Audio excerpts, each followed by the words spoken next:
Hello everyone, my name is Ritu and I'm going to teach you chapter 6 class 12th economics. ठीक है, चलिए शुरू करते हैं chapter 6 rural development. Start with the topics. These topics we are going to discuss in this chapter. The first one is introduction. What is rural development? Credit and marketing in rural area. Agriculture market system. Diversification into productive activity. Sustainable development and organic farming, and the last one is conclusion. Chलिए start with the first topic, which is introduction.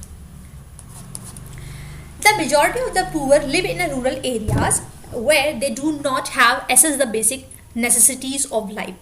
मतलब most of the majority अगर हम बात करें, मतलब most of the persons जो आज भी rural area में रह रहे हैं, उनके पास अपनी बेसिक नीड्स को पूरा करने के लिए भी प्रॉपर रिसोर्सेज नहीं है. ठीक है, वो पूरा नहीं कर पाते हैं.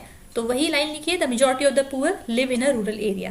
बिकॉज वाई रूरल जो एरिया है वो प्रॉपर डेवलप नहीं है, वहाँ पे फैसिलिटी नहीं है. What kind of facility? पहला तो एम्प्लॉयमेंट होना चाहिए ना, एम्प्लॉयमेंट नहीं है, एजुकेशन नहीं है, हेल्थ फैसिलिटी नहीं है. तो ये सब तो मतलब नॉर्मल चीज़ है. ठीक है, इसके अलावा कई और सारी चीज़ें हैं जिसके लिए वो दूसरों पर डिपेंड है या प्रॉपर उनका एरिया डेवलप्ड नहीं है. Agriculture is a main source of livelihood in a rural sector. अगर हम रूरल सेक्टर की बात करें तो majority of the person are depend on agriculture. ठीक है, for their livelihood. Mahatma Gandhi ji ने एक स्टेटमेंट दिया जिसमें उन्होंने कहा कि real progress of India did not mean simply the growth and expansion of industrial urban centres. Actually growth वो नहीं है जो कि अर्बन में हो रही है, मतलब इंडस्ट्री सेटअप कर दी, इंफ्रास्ट्रक्चर में इन्वेस्ट कर दिया, बल्कि रियल ग्रोथ है अगर आपका रूरल डेवलप्ड है. Right. The idea of village development being at the center of overall development of the nation is relevant even today. Okay, it is because more than 2/3 of India's population depend on agriculture that is yet to become a productive enough to provide for them. It means that 70% of population आज भी depend on agriculture sector. Right? चलिए आगे चलते हैं. This is the second topic. It is essentially focused on an action that the development of area that are lagging behind the overall development of the village economy. Okay, rural development is basically what? अगर हम ऐसे area का development कर रहे हैं जो actually में जिसको नीड है, बहुत बिछड़े या बैकवर्ड एरिया में है, एक ऐसा बैकवर्ड एरिया जहाँ पर प्रॉपर फैसिलिटी नहीं है, हॉस्पिटल की फैसिलिटी नहीं है, लिटरेसी नहीं है, लिटरेसी रेट बहुत लो है, और सैनिटाइजेशन की फैसिलिटी नहीं है, और proper clean drinking water available नहीं है. तो ये सब अगर हम ओवरऑल देखें, ये सब बेसिक नीड्स भी प्रॉपर नहीं हो पा रही है. तो वो क्या है? Rural area. तो ऐसे एरिया को आपको डेवलप करना है ताकि वो इस सब फैसिलिटी के साथ अपने आप को इम्प्रूव करने की कोशिश कर सकें. वो सब क्या फैसिलिटीज़ हो सकती हैं या क्या क्या हो सकता है जिसके थ्रू हम रूरल डेवलपमेंट या रूरल एरिया को डेवलप कर सकते हैं. The first one is human resource. Human resource already we discuss in a previous chapter. The literacy, more specially female literacy, education and development, इसके थ्रू भी आप rural development कर सकते हैं. The third one is health, addressing both sanitization and public health. Proper sanitization and public health का ध्यान देना. Land reforms कर सकते हैं. Next is development of the productive resources of each locality.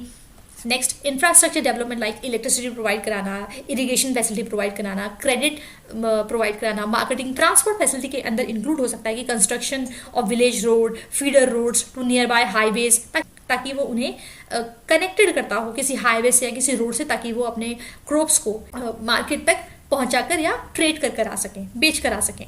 The last one is special measure for elevation of poverty and bringing about significant improvement. और ऐसे कई कदम उठाने चाहिए, ऐसे बहुत सारे मेजर्स लेने चाहिए गवर्नमेंट को, ताकि जो बिलो पॉवर्टी लाइन है या पॉवर्टी लाइन पे जो लोग रह रहे हैं, यानी वीकर सेक्शन के जो लोग हैं, वो ओवरकम कर सकें और अपनी लिविंग कंडीशन को बेहतर कर सकें. ठीक है, तो ये सब वो पॉइंट्स हैं जिनके थ्रू आप रूरल डेवलपमेंट कर सकते हैं.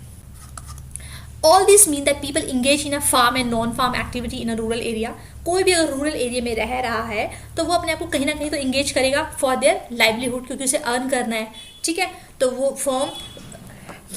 कहीं ना कहीं अपने आप को फर्म या नॉन फर्म एक्टिविटी में इंगेज रखेगा with the various means that help them increasing productivity. They also need to give opportunity to diversify into various non-firm productive activities such as food processing, right? तो वो अपने साथ firm के साथ साथ non firm, okay, वो अपने साथ साथ फर्म के साथ साथ नॉन फर्म एक्टिविटी में भी इन्वॉल्व रखे ताकि वो अपनी अर्निंग को बेटर कर सके, ठीक है, अपनी लाइफ को, लिविंग स्टैंडर्ड को बढ़ा सके और उसके पास इनकम के कई और सोर्स भी हों। बिकॉज एग्रीकल्चर जो है एक रिस्की सेक्टर कह सकते हैं क्योंकि वो मानसून पर डिपेंड होती है, तो उसे कहीं ना कहीं डिपेंड नहीं रहना चाहिए ओनली एंड ओनली एग्रीकल्चर, और उसके साथ साथ एग्रीकल्चर के साथ साथ उसे और भी अलाइड एक्टिविटी में अपने आप को इन्वॉल्व रखना चाहिए। Next one, credit and marketing in rural areas. Credit is what? Before independence और after independence बहुत चेंजेस आए हैं। पहले क्या होता था, फार्मर्स को अगर कोई नीड अपनी पूरी करनी है तो उनको कोई अमाउंट बोरो करना पड़ता था क्योंकि उनकी इनकम इतनी अच्छी तो है नहीं तो वो अमाउंट बोरो करते थे, मनी लेंडर से हो गए या ट्रेडर से हो गए जो कि उनको एक्सप्लॉइट करते थे। वो ये मनी किसी भी फॉर्म के लिए ले सकते थे, चाहे उन्हें सीड्स खरीदने हो, फर्टिलाइजर खरीदने हो, ठीक है, seeds, fertiliser, implement and other family expenses, घर में मैरिज है, कोई डेथ हो गई है, वट एवर द रीज़न, उन सब के लिए वो मनी लेंडर से पैसे लेते थे। और मनी लेंडर्स या जो ट्रेडर्स थे उन्हें एक्सप्लॉइट करते थे और बहुत ज़्यादा रेट पर वो उन्हें अमाउंट देते थे, राइट? यानी जब फार्मर उनको रिटर्न करेगा तो उन्हें वो अमाउंट तो देना ही देना है, साथ में एक हाई रेट ऑफ इंटरेस्ट भी देना है, ठीक है, जिससे क्या होता था, कहीं ना कहीं वो उस डैप ट्रैप में फंस जाता था। यानी एक सर पे ऑलरेडी बर्डन है, लोन ले लिया है और कहीं ना कहीं उस लोन को उतारने के लिए उसने एक और लोन ले लिया है और उधार ले लिया है, तो ऐसे करते करते वो कहीं ना कहीं फंस जाता था। By the high rate of interest and by manipulating the accounts. ये कौन करते थे? मनी लेंडर्स और ट्रेडर्स, ठीक है। लेटर मतलब कुछ टाइम बाद क्या हुआ, ये सब चेंजेस आए, एक मेजर चेंजेस आए 1969 के बाद, ठीक है। India adopted social banking and multi agency approaches, ठीक है, ताकि आप कहीं ना कहीं फार्मर्स की जो एक्चुअल सिचुएशन है, जिस भी सिचुएशन वो एट प्रेजेंट रह रहा है, उसे बेटर कर सके। Later the National Bank for Agriculture and Rural Development, NABARD की फुल फॉर्म लर्न कर लीजिएगा, ठीक है, ओके। 1982 में फॉर्मेशन हुआ। The full form is National Bank for Agriculture and Rural Development, right, okay. It is an apex body to coordinate the activity of all institution involve in rural financing system, right. तो basically इसका motive क्या था? Rural financing system को और improve करना, ठीक है। The institution basically for agriculture sector, the institution structure for rural today consist of set of multi agency institution, ठीक है, लाइक जैसे कि कमर्शियल बैंक्स हो गए, रीजनल रूरल बैंक्स हो गए, कोऑपरेटिव बैंक्स हो गए एंड मैनी अदर्स, ठीक है। एंड सेल्फ हेल्प ग्रुप के बारे में पता ही होगा, ये छोटे छोटे ग्रुप्स होते थे जो कि मतलब खुद कुछ ना कुछ एम्प्लॉयमेंट का काम करते थे, छोटे छोटे एक्टिविटीज़ पे आप काम कर सकते हैं, ज़्यादा इन्वेस्टमेंट की नीड नहीं होती, ठीक है, आप खुद ही एम्प्लॉयमेंट जनरेट करते हैं। Such credit provisions are generally referred to as microcredit programs. Self-help groups have helped in empowerment of women, और बहुत सारी वुमेन्स को एम्पावर करने के लिए भी सेल्फ हेल्प ग्रुप आगे आता है, ठीक। Rural banking a critical appraisal, why it is so rapid expansion of banking sector had a positive impact on a rural firm and non-firm output. दोनों ही सेक्टर्स के लिए अगर हम कहें, रूरल और नॉन रूरल फर्म्स के लिए रैपिड एक्सपेंशन हुआ ऑफ द बैंकिंग, ठीक है, जिसका एक पॉजिटिव इफेक्ट पड़ा रूरल फर्म्स पे और नॉन फर्म्स पे। इनकम एंड एम्प्लॉयमेंट जनरेट हुई specially after a green revolution आने के बाद तो ऑब्वियसली एग्रीकल्चर में ग्रोथ देखी गई। It help the farmer to avail services and credit facility and a variety of loan for meeting their production needs. अगर उन्हें कोई नीड है, उन्हें कोई नई टेक्नोलॉजी को अडॉप्ट करना है अपनी एग्रीकल्चर सेक्टर के लिए या एग्रीकल्चर करते हुए, तो वो अगर उन्हें लोन की नीड है या कोई नई टेक्नोलॉजी लेनी है या कोई नया इक्विपमेंट यूज़ करना है अपनी एग्रीकल्चर सेक्टर के लिए, ठीक है, तो उसके लिए ईजिली उन्हें लोन मिल जाता था, ठीक है, ओके। बट फिर भी why farmer fail to pay back loan? It is alleged that farmer are deliberately refusing to pay back loans. What could be the reason? इन सब के पीछे क्या रीज़न था? यानी एक फार्मर को सुसाइड करनी पड़ रही है या फिर वो डिनाई कर रहा है कि मैं लोन तो नहीं चुका पाऊंगा क्योंकि मेरी फाइनेंशियल कंडीशन ठीक नहीं हुई है, ठीक है, या ठीक है वो रिफ्यूज़ करते थे या वो डिले करते थे, ठीक है, या वो नहीं दे पा रहे, जो भी रीज़न हो, इनके पीछे ऐसा क्यों हो रहा था?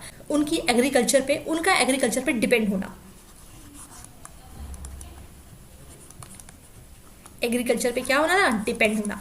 Y? Because the 70% of population working in agriculture sector, right, और अगर हमें एग्रीकल्चर सेक्टर से कोई इनकम जनरेट भी हो रही है, देयर इज़ नो श्योरिटी कि वो इनकम हमें जितना हमारी एक्सपेक्टेशन थी उतनी हुई भी है या नहीं। वाई? क्योंकि एग्रीकल्चर जो सेक्टर है वो प्रॉपर मॉनसून पे डिपेंड है। आज अच्छे से हो रहा है, कल को मॉनसून प्रॉपरली नहीं हुआ, इनएडिक्वेट मैनर में हुआ तो पूरी की पूरी क्रॉप्स खराब। ठीक है, तो ये सब रीजंस थे। बेशक इंटरेस्ट रेट कम थी, बट फिर भी एग्रीकल्चर सेक्टर में उतने अच्छे इम्प्रूवमेंट्स नहीं देखे गए, इसीलिए लोन फार्मर है वो डिफॉल्टर हो जाते थे बैंक्स के लिए। ठीक है, आगे चलते हैं। Agriculture market system. Agriculture market is a process that involve the assembling, storage, processing, transportation, packaging, grading and distribution of different agriculture commodities across the country। देखिए, एग्रीकल्चर आपने अगर कोई प्रोडक्शन किया या फसल बोई और कटिंग के बाद, हार्वेस्टिंग के बाद उसे रख लेने से आपकी इनकम जनरेट नहीं हो जाएगी। आपको उसको एग्रीकल्चर करने के बाद मार्केट तक ले जाना है, मार्केट के बाद ट्रेड करना है, ट्रेड करने के बाद जब वो ट्रेड हो जाएगा, सेल हो जाएगा, सेल करने के बाद आपके पास एट लास्ट मनी आएगी। ठीक है, आप समझ रहे हो, इसके अंदर बहुत सारे स्टेप्स इन्वॉल्व हैं। तो ये सब के अलावा भी इसमें अदर स्टेप्स और इन्वॉल्व है। मार्केट तक कैसे पहुंचाया जाए, प्राइस क्या रखा जाए जिससे क्या हो, एक फार्मर को लॉस ना हो, इन शॉर्ट। ठीक है, तो कुछ स्टेप देखते हैं जिसके थ्रू हमने एग्रीकल्चर मार्केट सिस्टम को बेटर किया। ये याद रखिएगा, 1991 से 2012 तक हमारी जो ग्रोथ रेट थी विच इज़ ओनली 3%, जो कि एक सेटिस्फैक्ट्री ग्रोथ रेट नहीं है एग्रीकल्चर सेक्टर के लिए, राइट। 1991 से लेके 2012 तक। Agriculture marketing is a process we already done. ठीक है, तो farmer who did not have the acquired information, देखिए फार्मर्स के पास प्रॉपर रिक्वायर्ड इन्फॉर्मेशन नहीं है। कभी कभी क्या होता था, अगर कोई मार्केट में चला गया है अपनी क्रॉप्स को बेचने के लिए, ठीक है, अपनी फसल को बेचने के लिए, तो उन्हें एक प्रॉपर प्राइस या नहीं मिलता था। अगर कोई फार्मर मान लीजिए सेल करने के लिए अपनी क्रॉप्स को चला गया, बट उन्हें प्रॉपर पैसे नहीं मिलते थे। ठीक है, प्रॉपर सामान नहीं मिलता। सपोज कीजिए अगर उसका जो अमाउंट है या जो भी वो बेचने आया, क्रॉप्स 50 किलो मान लो बेचने आया, 2000 रुपये की है, बट उसको बोला जाएगा कि 1000 रुपये में देना है तो दो, नहीं तो आप अपनी क्रॉप्स को वापस लेके जाते हो। अब वैसे ही टर्म्स कंडीशन मॉनसून पे डिपेंड है। आप ट्रांसपोर्टेशन में ऑलरेडी इतना खर्चा कर आए हैं अपने जिस भी नेटिव प्लेस से और मार्केट तक आए हैं, प्रॉपर ट्रांसपोर्टेशन का, रहने का, स्टोर करने का अपनी फसलों को, और आपको पता चले कि जो प्राइस मैं सोच रहा था वो भी नहीं मिल रहा, और ये कह रहे हैं अगर इतने में देना है तो दो, नहीं तो आप जा सकते हो। तो अल्टीमेटली नुकसान किसका हुआ? सिर्फ और सिर्फ फार्मर का, राइट। द स्टेप जो हमें अच्छे करने चाहिए, बेटर करने चाहिए, क्योंकि हमें अपनी एग्रीकल्चर मार्केट सिस्टम को सुधारना है। The first step was regulation of market to create orderly and transparent marketing condition. हमारा पहला स्टेप है कि हमें अपनी मार्केट को प्रॉपर रेगुलेटेड और ट्रांसपेरेंट मैनर में काम कर देना चाहिए। ठीक है, कोई इंटरमीडिएट इन्वॉल्व नहीं होना चाहिए, जिससे क्या हो, farmer as well as consumer दोनों को क्या हो, बेनिफिट हो। ठीक है, सेकेंड क्या हो, to provision of physical infrastructure facility. Proper physical infrastructure facility होनी चाहिए, जैसे प्रॉपर रोड्स हो, एक फार्मर को मार्केट तक जाने के लिए ज़्यादा प्रॉब्लम्स ना हो। ठीक है, और रेलवे होना चाहिए, वेयर हाउसेज होने चाहिए, गोडाउन्स होने चाहिए, कोल्ड स्टोर होने चाहिए। ठीक है, ये सब आपको याद रखना है। ठीक, okay. The third one is the government initiative. Government को भी थोड़े से इनिशिएटिव्स दिखाने चाहिए। Fair price, cooperative marketing is realising fair price for farmer product. और फेयर प्राइस होने चाहिए जो कि फार्मर्स के प्रोडक्ट के लिए हो, उन्हें पता तो हो एटलीस्ट फेयर प्राइस क्या है। अगर हमारे क्रॉप्स का कोई प्रॉपर प्राइस नहीं दे रहा है, then buy we should sell it, right. चलो, fourth one is that the policy instrument like assurance of minimum, भरोसा देना है कि आपका मिनिमम इससे कम तो नहीं बेचेंगे। अगर कोई आपसे इससे कम में खरीद रहा है तो आप मत बेचिए, अपना सामान गवर्नमेंट को लेके आइए, गवर्नमेंट आपको मिनिमम इतना प्राइस तो देगी, इससे नीचे नहीं बेचा जाएगा आपका सामान। जिससे कहीं ना कहीं क्या होगा, फार्मर को थोड़ा सा बिलीव हो जाएगा कि ठीक है, इससे नीचे मेरा सामान नहीं जाएगा, fine. Maintenance of buffer stock of wheat and rice by Food Corporation of India. एक बफर स्टॉक होना चाहिए जिससे क्या हो, हम अपने स्टॉक को प्रॉपर सेव करके रख सके for future use. Distribution of goods, grain and sugar through PDS. PDS क्या होते हैं? पब्लिक डिस्ट्रीब्यूशन सिस्टम होता है बेसिकली। इसमें क्या होता है, जो बिलो पॉवर्टी लाइन है या कुछ पर्टिकुलर कैटेगरी के लोग हैं जो कि राशनिंग वगैरह ना, राशन कार्ड बने होते हैं, उनको फूड ग्रेन्स और शुगर वगैरह प्रोवाइड की जाती है, तो इनके लिए प्रॉपर चैनल होते हैं गवर्नमेंट के थ्रू। चलते हैं इमर्जिंग ऑल्टरनेट मार्केटिंग चैनल्स। इसमें क्या है, it has been realise that farmer directly sell their product to the consumer. अगर ऐसा हो जाए, अगर इंटरमीडिएट्स को हटा दिया जाए, राइट, अगर मिडिल मैन को हटा दिया जाए और एक फार्मर डायरेक्टली अपना सामान या अपनी क्रॉप्स डायरेक्टली किसी कंज्यूमर को बेच दे या बेच पाए, तो उस कंडीशन में क्या होगा, फार्मर को बेनिफिट होगा, उसे बीच के पर्सन से राहत मिल जाएगी जो उसको पे करना पड़ता था। अल्टीमेटली ये सो कम चार्ज देगा और ये वाला पर्सन आगे जाके और महंगा बेचेगा।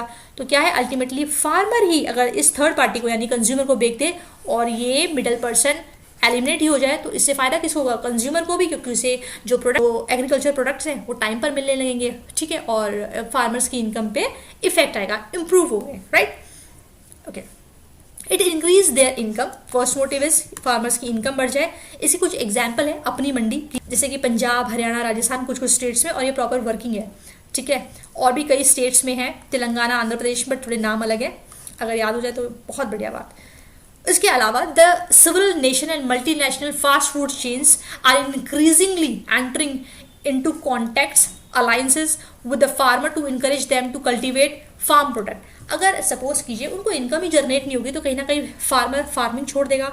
वैसे ही एग्रीकल्चर सेक्टर से लोग शिफ्ट होकर अर्बन एरिया की तरफ जाएंगे एम्प्लॉयमेंट के लिए, तो कहीं ना कहीं ऐसा कुछ ना हो जाए कि लोग फार्मिंग को छोड़ ही दें, उन्हें कहीं ना कहीं मोटिवेटेड रखें कि नहीं आप एग्रीकल्चर कीजिए।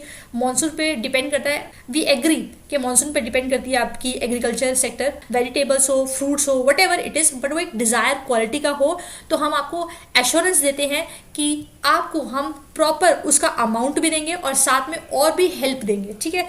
प्री डिसाइडेड प्राइस होता था अगर डायरेक्टली किसान से सामान खरीद कर डिस्ट्रीब्यूट करती थी। It is argued that such arrangement will help in reducing the price risk of farmer। इससे हुआ क्या, फार्मर का रिस्क कंट्रोल हो जाएगा, क्योंकि वो डरता है कि मेरा अगर सामान नहीं बिका और मैं पूरा लोड कर ट्रक में अपने सामान या अपनी क्रॉप्स को बेचने मार्केट जाऊंगा और उसका भी मुझे सही से प्राइस नहीं मिला तो मेरा क्या फायदा। तो फार्म रिस्क था, ये कम हो गया, and would also expand the market for farms product. Diversification in productivity. देखिए एग्रीकल्चर जो है वो कंप्लीटली मॉनसून पे डिपेंड है, राइट, मॉनसून पे डिपेंड है।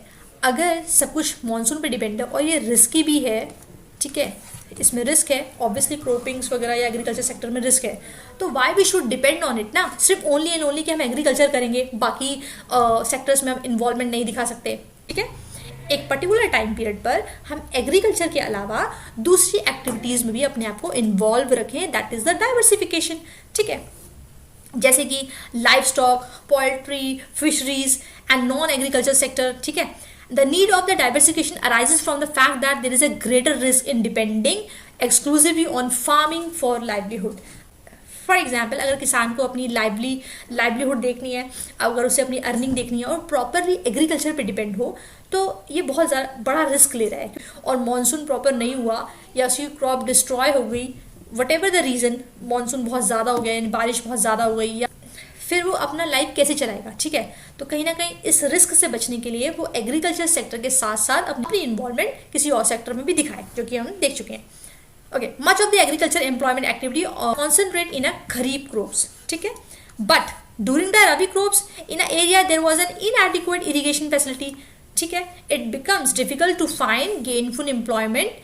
Therefore, expansion into other sector is essential to provide supplementary gainful employment। इसलिए other sector में भी अपना involvement दिखाइए ताकि आपको gainful employment मिल सके। अगर somehow आपको agriculture sector से नुकसान हो जाए तो आप उसको overcome कर सकें, ठीक है। चलिए, some possess dynamic linkage and that permit healthy growth while other are subsidence। Low productivity proportional, the dynamic subsector like agro processing industries, food processing industries, leather industries, और भी कई सारी हैं, ठीक है। लेदर इंडस्ट्री हो सकती है, टूरिज्म हो सकता है, फूड प्रोसेसिंग इंडस्ट्रीज हो सकती है, इन सब का भी अपना अपना इंपॉर्टेंस है, जैसे कि एग्रीकल्चर सेक्टर का इंपॉर्टेंस है, ठीक है। Those sectors which have the potential but risky, lack infrastructure and the other support including traditional home-based industries। बहुत सारी ऐसी इंडस्ट्रीज हैं जो अच्छा पोटेंशियल रखती हैं, अच्छा कर सकती हैं, but somehow lack of infrastructure, अच्छा इंफ्रास्ट्रक्चर ना होने की वजह से या प्रॉपर सपोर्ट ना होने की वजह से, ट्रेडिशनल मेथड अप्लाई करने की वजह से वो उतना अपने आप को प्रॉपर डेवलप नहीं कर पाती, ठीक है। जैसे कि poultry, craft, handloom, majority of the rural women find employment in agriculture sector. इसीलिए most of the women of rural sector find employment in agriculture well mean generally look for non farm, यानी generally mains जाते हैं जो employment वगैरह के लिए बाहर non farm activity के लिए, ठीक है. Animal husbandry is what in India farming community uses a mixed crop livestock farming system. Cattle, goat, fowl are widely held species, right? मतलब आप इसके अलावा एग्रीकल्चर के अलावा क्रोप्स के अलावा और भी कई सारी चीज़ें कर सकते हैं. आप जानवर्स को पाल सकते हैं, कैटल्स को पाल सकते हैं, ठीक है, साइड बाय साइड, ठीक. And live stock production provides increase stability in income में स्टेबिलिटी आएगी, ठीक है. एंड फूड सिक्योरिटी होगा, transport, fuel, nutrition for the family without disturbing other food productive activity. बिना उसको डिस्टर्ब किए हुए, बिना अदर एक्टिविटी को डिस्टर्ब किए हुए. और no doubt 70 million small and marginal farmer including landless labor, ठीक है. A significant number of women also find employment in life stock. अच्छा करते हैं, यानी इतना वीमेंस का भी अच्छा रोल है एनिमली हस्बेंड्री सेक्टर में. और 70 million small and marginal farmers भी इन्वॉल्व हैं इस एक्टिविटी में. फिशरी सेक्टर की बात करते हैं. फिशरी सेक्टर का भी इन सेम मैनर जैसे कि एग्रीकल्चर सेक्टर की इंपॉर्टेंस है, वैसे ही फिशरी सेक्टर की भी अपनी अलग इंपॉर्टेंस है. The fishery community regard the water body as mother provider. जैसे कि हो गया आपका सी हो गया, ओशंस हो गया, रिवर हो गया, लेक्स हो गया, ठीक है, ये हमारी हो गई water bodies. In India, after progressive increase in budgetary allocation and introduction on a new technology in fisheries and aquaculture, the development of fisheries has come a long way. जैसा कि अगर हम एलोकेशन भी करते हैं बजट में, ठीक है, और नई नई टेक्नोलॉजी भी लेकर आ रहे हैं फिशरी सेक्टर में, तो कहीं ना कहीं ये बहुत इम्प्रूव कर सकती है, ठीक है. Presently fish production from in land process contribution is 64% of the total value of fish production, and today total fish production account is 0.8% of the total GDP. अगर total GDP से मान लीजिए प्रॉपर GDP हम 100 रुपये है तो उसका 0.8 हम किससे अर्न कर पाते हैं? फिशरी सेक्टर से. अब महाराष्ट्र हो गया, आंध्रा हो गया, वेस्ट बंगाल हो गया, केरला हो गया, गुजरात हो गया, ये सब कौन से स्टेट है जो कि क्या है? प्रोड्यूसिंग स्टेट्स, ठीक है. ये क्या है? Fish producing state. A large share of fish workers families are poor. बहुत सारे फैमिलीज ऐसे हैं जो फिशरी सेक्टर से इन्वॉल्व है या फिशरी सेक्टर से रिलेटेड है, बट फिर भी बहुत गरीब है, ठीक है. Why rampant under employment, low per capita earning, absence of mobility of labour, other sector and high rate of illiteracy and indebtedness and some other major problem fishing community face today. ये सारी problem proper पढ़े हुए लिखे ना होना, proper information का ना होना, नई नई टेक्नोलॉजी का ना होना, पर कैपिटा इनकम बहुत कम होना और प्रॉपर फैसिलिटी ना होना, जिसके वजह से कहीं ना कहीं वो थोड़े से गरीब रह जाते हैं, ठीक है. Okay, even though the women are not involved in the active fishing today, the 60% of the workforce is export marketing and the 40% of internal marketing are women. Horticulture में आते हैं. Okay, what is horticulture? Blessed with a varying climate and the social and a soil condition, India has adapted growing of diverse horticulture crops such as fruits, vegetables, tuber crops, flowers, medicinal and aromatic plants and spices and the plantation crops, right? इन सब का हमारे पास बहुत ज़्यादा varieties है. These crops play a vital role in providing food and nutrition beside addressing employment के साथ साथ ये भी. The horticulture sector contribute nearly 1/3 of value of agriculture, 1/3 value of agriculture output and the 6% of gross domestic product. GDP का 6%. Nice. Okay, in terms of number, our livestock population is quite impressive, but its productivity is quite low, ठीक है, as compared to other country.